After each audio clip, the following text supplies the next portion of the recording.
ಮಾಜಿ CM BS Yediyurappa ಅವರ ವಿರುದ್ಧ ಫೋಕ್ಸೋ ಪ್ರಕರಣಕ್ಕೆ ಸಂಬಂಧಪಟ್ಟಂತೆ ಗೃಹ ಸಚಿವ ಜಿ ಪರಮೇಶ್ವರ್ ಕೂಡ ಪ್ರತಿಕ್ರಿಯೆಯನ್ನ ಕೊಟ್ಟಿದ್ದಾರೆ.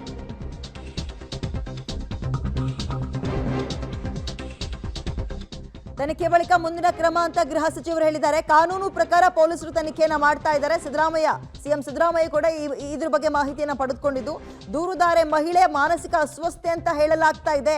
ಕಾನೂನು ಪ್ರಕಾರ ಎಫ್ಐಆರ್ ಆಗಬೇಕಿತ್ತು, ಅದು ಆಗಿದೆ. ತನಿಖೆಯನ್ನ ಕೂಡ ಪೊಲೀಸರು ನಡೆಸ್ತಾ ಇದ್ದಾರೆ. ಸಿಎಂ ಸಿದ್ದರಾಮಯ್ಯ ಅವರಿಗೆ ಮಾಹಿತಿ ಅವರು ಕೂಡ ಪಡೆದುಕೊಂಡಿದ್ದಾರೆ ಅಂತ ಹೇಳೋದ್ರ ಮುಖಾಂತರ ಆಕೆಯ ಮೇಲೆ ಇನ್ನೊಂದು ವಿಚಾರ ಏನಪ್ಪಾ ಅಂದ್ರೆ ಮಾನಸಿಕ ಅಸ್ವಸ್ಥೆ ಅನ್ನೋ ಆರೋಪ.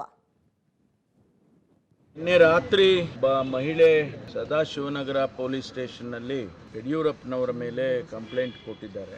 ಅದನ್ನು ಪರಿಶೀಲನೆ ಮಾಡಿ ರಿಜಿಸ್ಟರ್ ಮಾಡಿಕೊಂಡಿದ್ದಾರೆ, ಕೇಸ್ ರಿಜಿಸ್ಟರ್ ಮಾಡಿದ್ದಾರೆ. ಅದರ ಬಗ್ಗೆ ಈಗ ತನಿಖೆಯನ್ನು ಪ್ರಾರಂಭ ಮಾಡ್ತಾರೆ.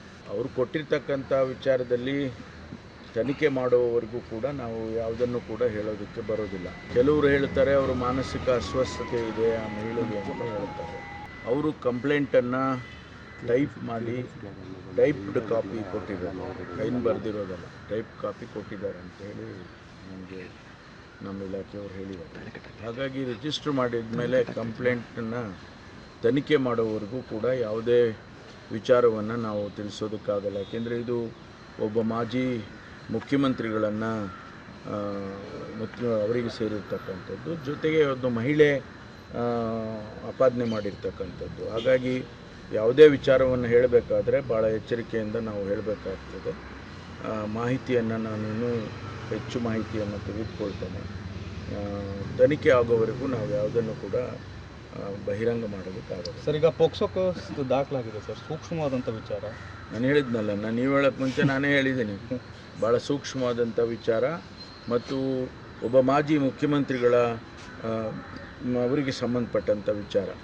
ಹಾಗಾಗಿ ನಾವು ಸುಮ್ಮನೆ ಅದು ಇದು ಎಲ್ಲ ಹೇಳಲಿಕ್ಕೆ ಆಗೋದಿಲ್ಲ. ಸಂಪೂರ್ಣ ಮಾಹಿತಿಯನ್ನು ತಗೊಂಡು ತನಿಖೆ ಪ್ರಾರಂಭ ಮಾಡಿದ್ದಾರೆ. ಅದನ್ನು ಏನು ಬರುತ್ತೆ ತನಿಖೆಯಲ್ಲಿ ಅದರ ಆಧಾರದ ಮೇಲೆ ನಾವು ಹೇಳಬೇಕು.